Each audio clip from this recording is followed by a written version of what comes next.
vakomana vaya vatanga manje vatanga kufambisa propaganda dzavo. Pane nhau iri kutsviridza panguva ine iri kuonekwa kunzi pane macoke bottles ari kuonekwa kunzi these days zvamuri kugona kwese kwese.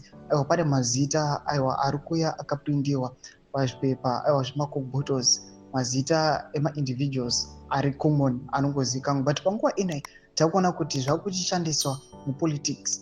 Vari kuonekwa kunzi even nema government ministers panguva inai votanga kuposta mafake bottles kuti bosubscribe or like on the bell icon. Now yatanga na honorable evangelist Peter Heritatos omuri kuona uyo anoposta those coke bottles amuri kuona yakanzi idipe yakanzi evangelist anoboda anyora achiti this was the best tasting coke of my life and now I understand why they say things go better with coke.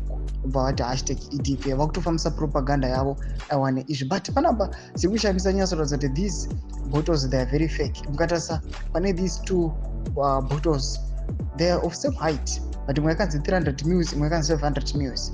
Panapa tinotoona even vana hupo chimwe nevanoya vachiataka vachislama these individuals. Hazvina kumira ipapo tabva taona vakomanavo vamunoziva vasingateereri propaganda ye2030 vana Lynn M vatanga kupostawo zvekare.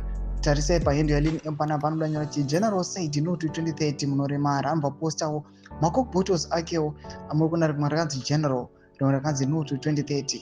Takuona kuti vanhu vakutofambisa propaganda dzavo panguva inai nemafights avo vakutomashandisa panguva inai vachitake advantage of this coke bottles panguva inai. Now they are fighting each other aiwa nepropaganda dzavo dzemupolitics nekuda kwemacoke bottles. Chimbotidze mafungiro enyu moti kudii pamusoro pechitiko ichi. Aiwa pina comment section medu mudze mafungiro enyu. So subscribe or like, turn on the bell icon.